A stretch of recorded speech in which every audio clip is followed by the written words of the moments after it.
attendre la fin des seins de glace pour mettre les plants en terre. Le soleil et un arrosage dosé font ensuite le reste. Voilà la recette gagnante pour récolter de beaux fruits. Elles sont charnues, allongées, vertes ou même couleur rubis. En tout cas, au conservatoire de la Bourdaissière, elles sont les stars. Pourtant, la tomate a longtemps été assimilée à un poison.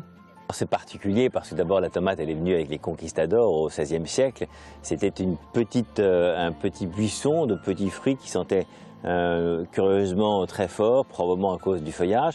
Et lorsque c'est arrivé chez les Espagnols au XVIe siècle, tout de suite on a dit que c'était un poison. Pourquoi? Parce que c'était le cousin des solanacées, donc une plante comme la mandragore, la belladone, qui sont des plantes maléfiques. Et donc on a considéré que la tomate l'était de la même façon. Alors c'est beaucoup plus tardivement, après qu'elle ait été d'Espagne en Italie, qu'on l'ait appelée la pomodoro, qu'on commençait à la cuisiner cuite, que c'était la pomme d'amour, celle qui avait des propriétés aphrodisiaques, qu'on a décidé que finalement elle était comestible. Au pied du château, 653 variétés, de la Green Zebra au téton de Vénus.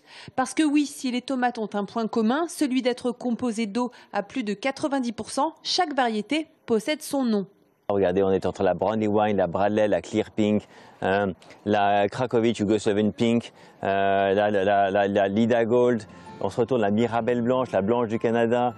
Et la liste est très longue, mais le sort des tomates est le même. Crumble, tarte, sauce, ratatouille ou encore gazpacho.